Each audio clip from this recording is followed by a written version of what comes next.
Di dalam kitab Fadailul Khamsah min Sihahi Sittah Juz 2 halaman 261. Jadi pernah diriwayatkan, Pak, datanglah 3 orang pendeta Yahudi menghadap kepada Khalifah Umar bin Khattab radhiyallahu anhu. Apa kata 3 pendeta Yahudi ini?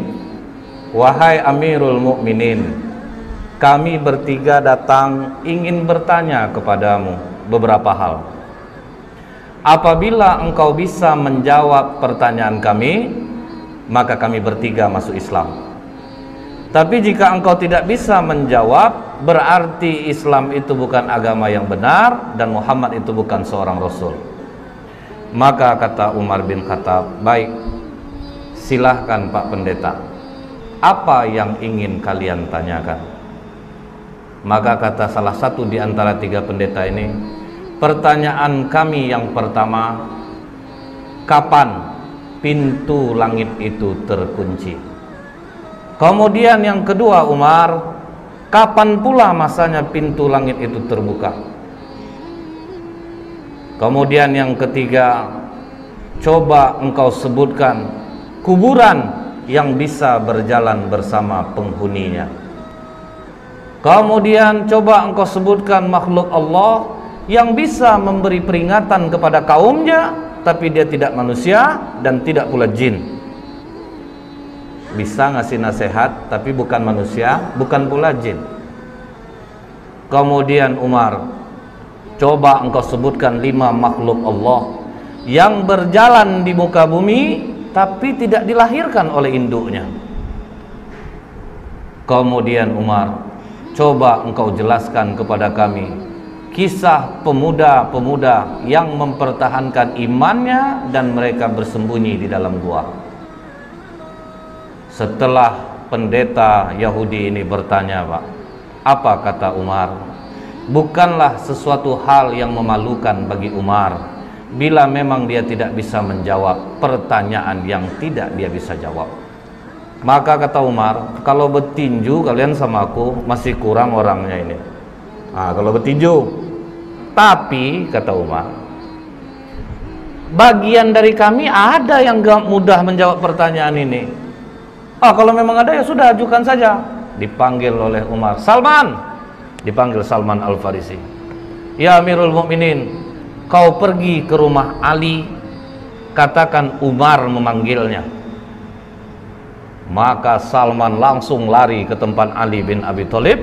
Wahai Ali, Umar memanggilmu. Ada 3 orang pendeta Yahudi mendebatnya. Maka Ali melupakan segala perbedaannya dengan Umar. Nah, Ali begitu Umar memanggilnya, dalam riwayat ini disebutkan dia ambil burdahnya, dia sandang selendangnya, dia pergi ke tempat Umar bin Khattab yang waktu itu masih duduk 3 orang pendeta ini. Ada apa Amirul Mukminin?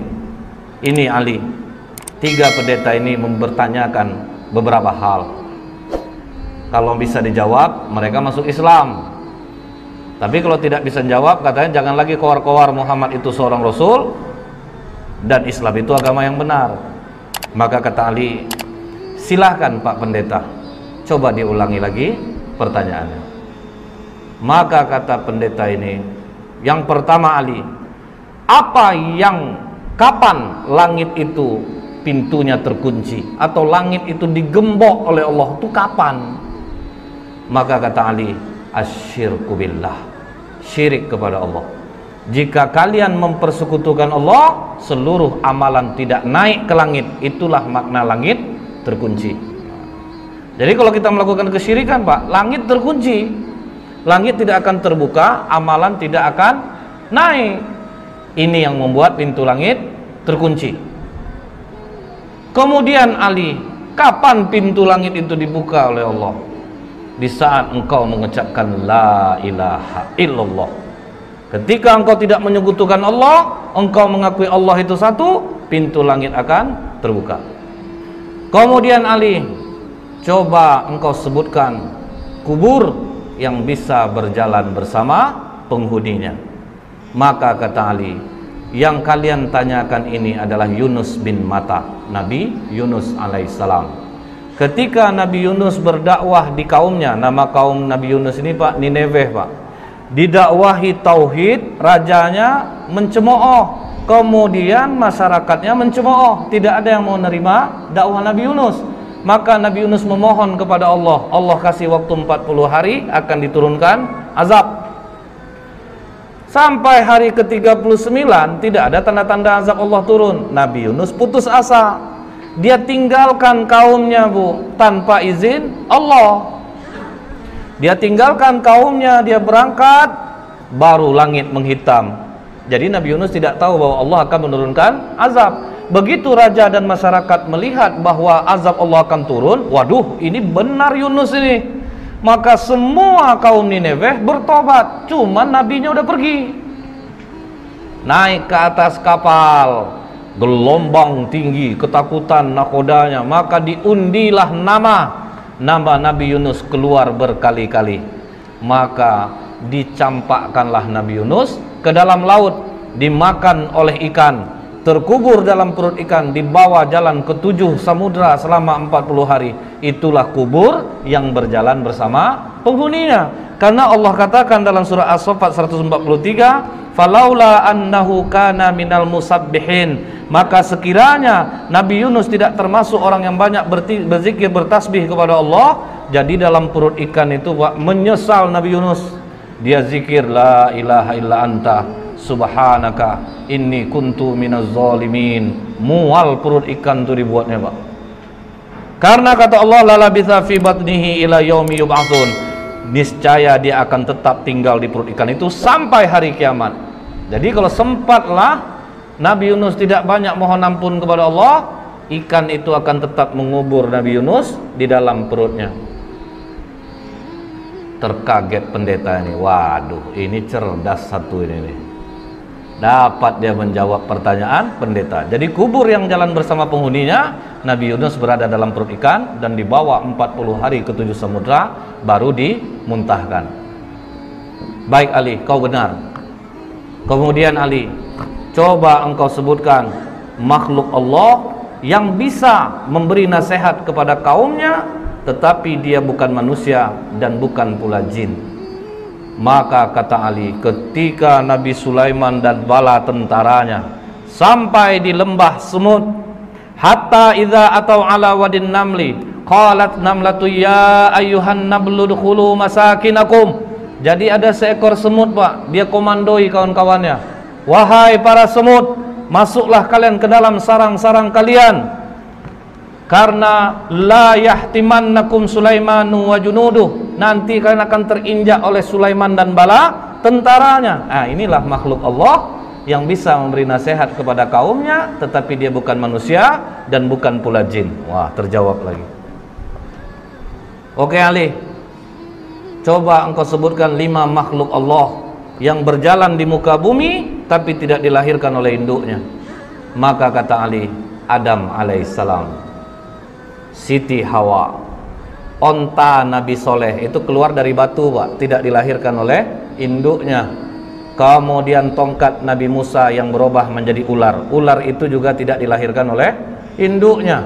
Kemudian kambing pengganti leher Nabi Ismail, itu pun tidak dilahirkan oleh induknya. Akhirnya 2 di antara 3 pendeta ini langsung menyatakan asyhadu alla ilaha illallah wa asyhadu anna Muhammadar Rasulullah. Oh tunggu, kata satu pendeta lagi, 2 kawanku mungkin sudah terpengaruh oleh jawabanmu Ali, tapi masih ada 1 lagi yang belum terjawab. Coba engkau ceritakan kisah pemuda yang bersembunyi dalam gua untuk mempertahankan imannya. Baik, akan aku terangkan seperti apa yang ada dalam Al-Quran, kata Ali. Kalau dari Al-Quran kami sudah dengar Ali, kami ingin engkau detail menerangkannya seperti apa yang disampaikan Rasulullah kepadamu. Maka kata Ali, kalau begitu benarkan duduk kalian. Malah ditantang Pak. Jadi dia ingin mengungkap Ali itu ceritanya itu yang detail. Maka kata Ali, silahkan, dari mana kalian ingin menanyakan? Baik Ali, di mana peristiwa itu terjadi? Maka kata Ali, di kota Apesus atau Tarses Pak, antara Turki, Yordan. Kemudian silahkan lanjutkan Ali. Jadi dulunya, kata Ali, kota Efesus ini dikuasai oleh raja yang sangat baik. Ketika raja ini meninggal, Raja Dikianius yang menguasai Roma mendengar bahwa Raja Efesus ini meninggal, maka mereka pun menyerang kota Efesus dan mereka kuasai. Kemudian kata Ali, Dikianius membangun istana besar. Tunggu dulu Ali, kata pendeta ini. Berapa panjang dan lebar istana yang dibangun oleh Dikianius? Maka kata Ali, panjang 1 farsah, lebar 1 farsah. 1 farsah itu sekitar 8 km. Baik Ali, teruskan. Kemudian Dikianius ini memiliki menteri-menteri, dan Dikianius meletakkan 50 menteri di sebelah kanan, 50 menteri di sebelah kiri. Dan Dikianius mempunyai 6 penasehat, pemuda-pemuda cerdas di belakangnya, 3 di kanan, 3 di kiri. Oke Ali, siapa nama ke-6 pemuda itu? Maka dijawab oleh Tamlika, Miksalmina, Mikasdimina, Martelius, Kalitius, Sidamius. Jadi inilah 6 pemuda yang menjadi cikal bakal Ashabul Kahfi. Tapi waktu itu masih 6. Nah ini Pak, waktu itu hanya masih 6. Ini pemuda-pemuda cerdas andalan Dikianius. Jadi kalau 50 menteri sudah rapat, tetap nanti keputusan akhir kepada 6 pemuda ini. Nah kemudian Pak, ditanya oleh pendeta ini, seluas itu istana yang dibangun oleh Dikianius Ali, bagaimana dia cara mengharumkan istananya? Maka kata Ali, setiap pagi ada yang membawa parfum di dalam ember besar.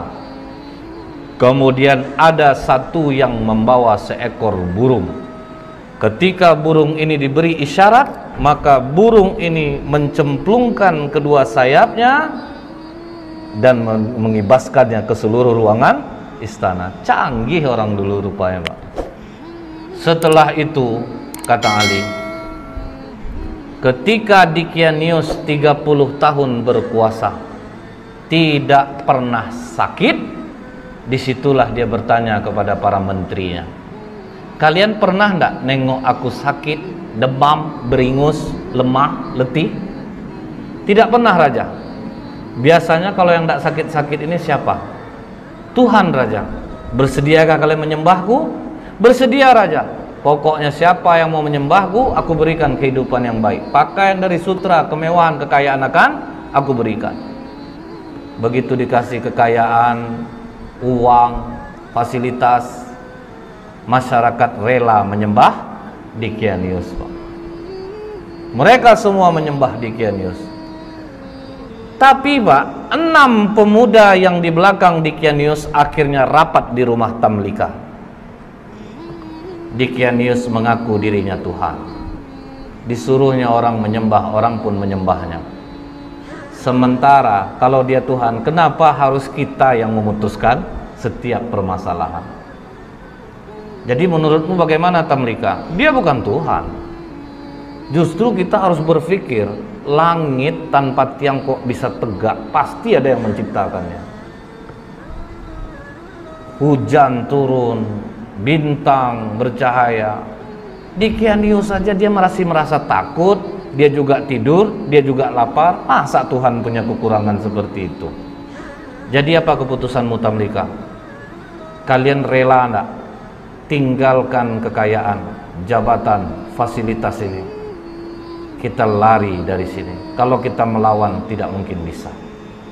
Kita lari dari sini untuk mencari Tuhannya langit dan bumi ini. Apakah kalian rela untuk miskin bersamaku? Kalian tinggalkan jabatan, kesenangan kalian, fasilitas ini? Kami rela Tamlika. Itu makanya dikatakan, siapa yang menghafal 10 ayat awal suratul Kahfi, maka dia akan terbebas dari godaan Dajjal. Karena apa Pak? Ini mengingatkan kita, waduh, ini pemuda-pemuda kaya, cerdas, rela kehilangan harta, jabatan untuk tauhid. Berani mereka tinggalkan. Akhirnya mereka pun pergi berenam, diam-diam, dan semua harta ditinggalkan. Mereka sempat menjual kurma Pak. Kurma itu dijual sebanyak 3 dirham. Uang 3 dirham ini dibawalah lari. Cukup jauh mereka berjalan, sampailah mereka berjumpa dengan seorang pengembala yang memiliki seekor anjing. Maka kata pendeta ini, siapa nama anjing itu? Maka dijawab Ali, namanya Kitmir. Kemudian apa kata pengembala ini? Tuan-tuan, dari wajah tuan-tuan, aku yakin tuan-tuan ini bukan orang miskin, pasti dari bangsawan. Jadi karena apa? Orang-orang senang ini kelihatan dia dari wajahnya. Kemudian betul kata Tamlika, kami ini 6 penasehat Dicanius. Dia mengaku dirinya Tuhan dan kami tidak mengakui itu. Makanya kami meninggalkan kerajaan, kami tinggalkan semua pangkat jabatan kami. Karena tidak pernah kami berjalan seperti ini. Lihat, kaki pun sudah luka-luka Pak. Orang manja jalan berkilo-kilo, habis kaki luka. Apa kata pengembala ini? Tenang tuan-tuan, aku mengetahui tempat persembunyian yang baik. Izinkan aku beserta kalian. Makanya jadi 7 dengan pengembala ini. Dikembalikannya lah gembalaan dia kepada tuannya, maka dia dan anjingnya ikutlah pemuda-pemuda kepercayaan raja tadi. Kemana mereka dibawa Ali? Dijawab oleh Ali, ke Bukit Naglus yang di bawahnya ada gua yang namanya Khemar. Maka begitu mereka mau masuk gua tersebut, sempat mereka mandi di mulut gua. Jadi mulut gua itu ada air terjunnya Pak. Jadi memang susah untuk diketahui orang. Sempat mereka mandi, masuk ke dalam, duduk, golek sana, golek sini, golek sana, sampai terang hari. Hari sudah pagi. Kita lapar. Siapa yang akan mencari makanan? Makanan hanya ada di tempat kerajaan. Berarti sangat jauh kita pergi berjalan ini. Siapa yang mau pergi? Karena Tamlika ketua rombongan, biar aku yang ke sana. Hati-hati Tamlika, jangan sampai engkau tertangkap Dicanius.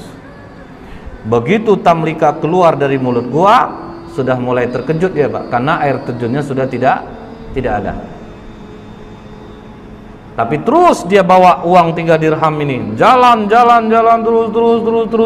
terus. Sampai di gerbang kota, mulai heran dia Pak. Kenapa berbeda betul kota ini? Apa aku salah masuk? Akhirnya masuk dia di tempat orang menjual roti. Begitu sampai di tempat orang jual roti, ditanya harga roti berapa? 1 dirham. Dia kasih uang dirhamnya. Begitu dia memberi uang dirhamnya, langsung ditahan tangannya oleh penjual roti. Kau menemukan barang kuno ya? Tidak, itu uang biasa. Uang aku hasil dari menjual kurma kemarin.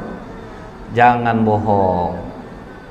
Raja Abdurrahman hanya mengambil 5% dari barang kuno yang ditemukan. Tambah kaget Tamlika Pak. Loh, nama rajanya kok beda?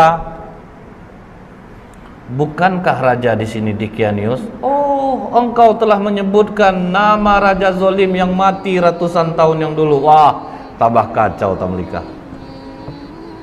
Pokoknya kau harus menghadap kepada raja. Bingung juga dia Pak. Oke, kita menghadap kepada raja. Begitu sampai di kerajaan, alangkah kagetnya Tamlika, ternyata rajanya memang tidak Dicanius. Dikatakan oleh tukang roti ini, Raja, ini orang membeli roti kepadaku dengan menggunakan uang kuno. Jadi makanya aku bawa dia kemari. Tapi ini uang aku kemarin Raja, bukan uang kuno.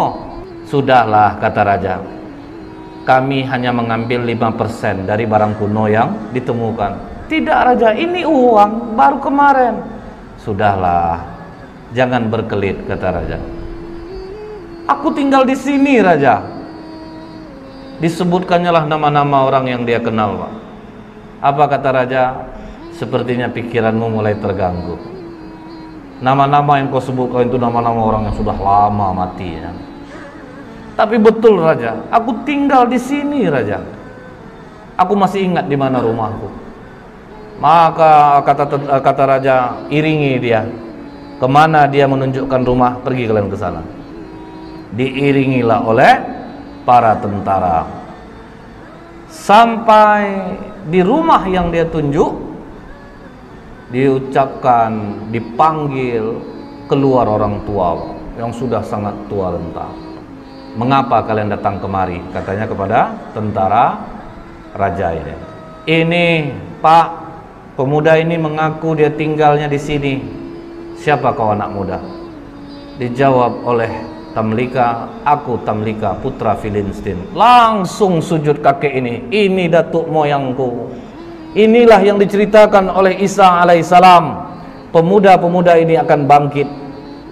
Mereka mendiami gua. Makanya di kitab Injil ada ayat tentang Ashabul Kahfi, 7 sleeper. Jadi ada Pak. Maka hebohlah kota Efesus. Bangkit raja mengingat apa yang pernah disampaikan oleh Isa alaihissalam. Jadi rupanya sudah datang pula utusan Nabi. Sudah berlalu pula masanya. Maka kata raja ini, bawa Tamlika, digendong di atas kuda, dihormati sampai di bawah bukit Naglus. Apa kata Tamlika? Jangan ada yang naik ke atas, karena nanti sahabat-sahabatku mengatakan Dikianius lah yang mengejar dia. Jadi tunggu kalian di bawah, biar aku yang naik ke atas. Maka Tamlika naik ke atas, sampai dalam gua, bawa juga lah roti tadi. Silahkan makanlah kalian dulu. Apakah aman perjalananmu Tamlika? Bukan aman lagi, malah aku bingung dan terkejut. Tahukah kalian sudah berapa lama kita di sini? Makanya ada dialog itu Pak dalam surat Al-Kahfi. Fadarabna ala adhanihim fil kahfi sinina adada. Maka kami tutup telinga mereka dalam gua itu selama beberapa tahun. Kemudian kami bangunkan mereka agar kami mengetahui manakah di antara kedua golongan itu yang lebih tepat dalam menghitung dan berapa lamanya mereka tinggal di dalam. Jadi mereka mengatakan ada yang setengah hari, ada yang 1 hari. Maka kata Tamlika, tidak. Kita berdiam di sini sudah lebih daripada 309 tahun. Mendengar itu, benarkah Tamlika? Iya, raja sudah berganti. Seorang nabi sudah diutus dan sudah berlalu. Mereka sekarang menunggu kita di bawah. Mari kita turun. Maka apa kata 5 orang kawannya lagi? Jangan Tamlika. Kita sudah melihat kebesaran Allah melindungi kita selama 300 tahun. Seolah-olah kita baru saja semalam. Kita sudah diselamatkan Allah. Kita bangun dan akhirnya kita tahu tentang keajaiban Allah. Kita mohonkan kepada Allah untuk menutup pintu gua ini dari pandangan manusia, dan kita mohon kepada Allah untuk mengambil kita.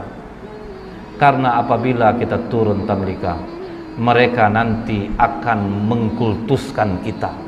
Mereka akan mendewakan kita. Sudah, kita jangan ada yang turun. Akhirnya pintu gua itu ditutup dari pandangan manusia. Mereka pun tidak ada jelas riwayat mereka diambil Allah atau ada kuburannya pun tidak ada. Karena mereka meminta kepada Allah, ambil kami, tutup gua ini dari penglihatan manusia. Seminggu raja berkeliling mencari Pak, tidak ditemukan gua itu pada awalnya. Kalau sekarang sudah. Setelah Ali menceritakan ini semua kepada pendeta ini, maka pendeta itu mengatakan, engkau benar Ali, engkau telah menceritakan dengan detail apa yang ada di dalam kitab kami, dan memang benarlah apa yang disampaikan Muhammad kepadamu. Maka pendeta yang terakhir ini pun masuk Islam jadinya Pak, mengucapkan syahadat asyhadu alla ilaha illallah wa asyhadu anna Muhammadur Rasulullah.